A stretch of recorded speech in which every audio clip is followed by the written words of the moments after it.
ஆண்டவராகிய இயேசு கிறிஸ்துவின் நாமத்தில் உங்களுக்கு வாழ்த்துக்கள். எல்லாரும் எப்படி இருக்கீங்க? சுகமா இருக்கீங்களா? சந்தோஷமா இருக்கீங்களா? இந்த நாளிலும் ஆண்டவர் கொடுக்கிற ஆசீர்வாதமான வார்த்தை ரோமர் 12 அதிகாரம் 9 ரோமன்ஸ் சாப்டர் 12 verse 9. உங்கள் அன்பு மாயமற்றதாய் இருப்பதாக தீமையை வெறுத்து நன்மையை பற்றி கொண்டிருங்கள்.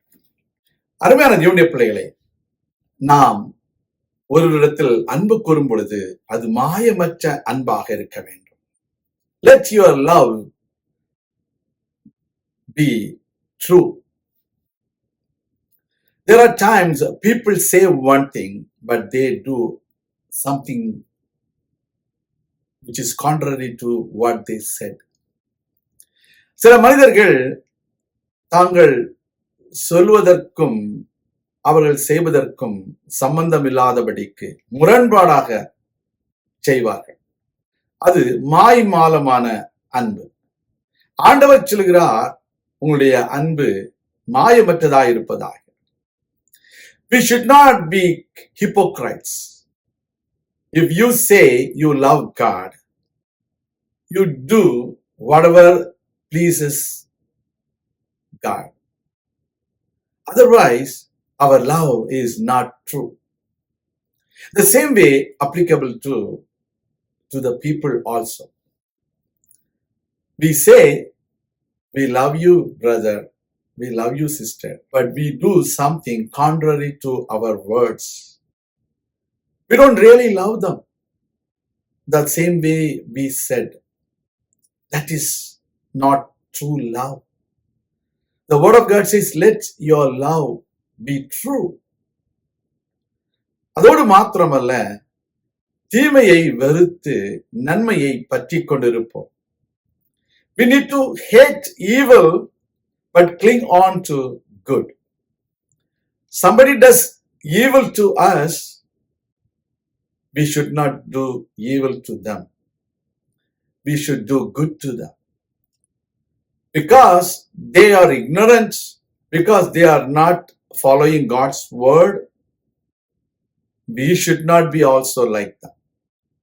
We should always be aware of what the Lord wants us to do.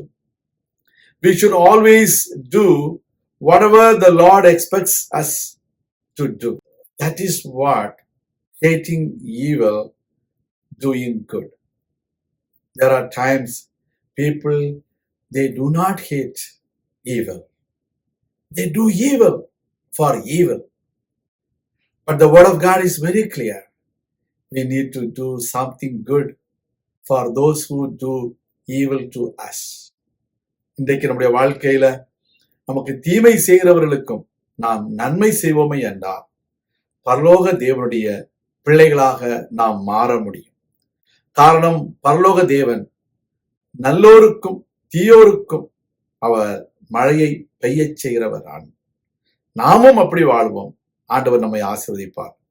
நான் உங்களுக்காக ஜெபிக்கிறேன். நீங்கள் அருமையின் பரலோக பிதாவே, இந்த அருமையான வேளையிலும் நம்முடைய பிள்ளைகளாகிய நாங்கள் நம்முடைய சமூகத்தில் வந்திருக்கிறோம். நாங்கள் தீமையை வெறுத்து நன்மையை செய்ய எங்களுக்கு உதவி செய்திடணும். மாய்மாலம் இல்லாத உண்மையான ஒரு அன்பு நாங்கள் பாராட்ட தேவனே எங்களுக்கு கிருபை தாரும். குற்றங்கள் குறைவுகளை எங்களுக்கு மன்னியும். உம்முடைய பிள்ளைகளாக உம்முடைய வருகைக்கென்றே எங்களை ஆயத்தப்படுத்தும். சகல நன்மைகளாலும் எங்களை திருப்திப்படுத்தும். தீமைகளுக்கு எங்களை விலக்கி காத்துக்கொள்ளும்.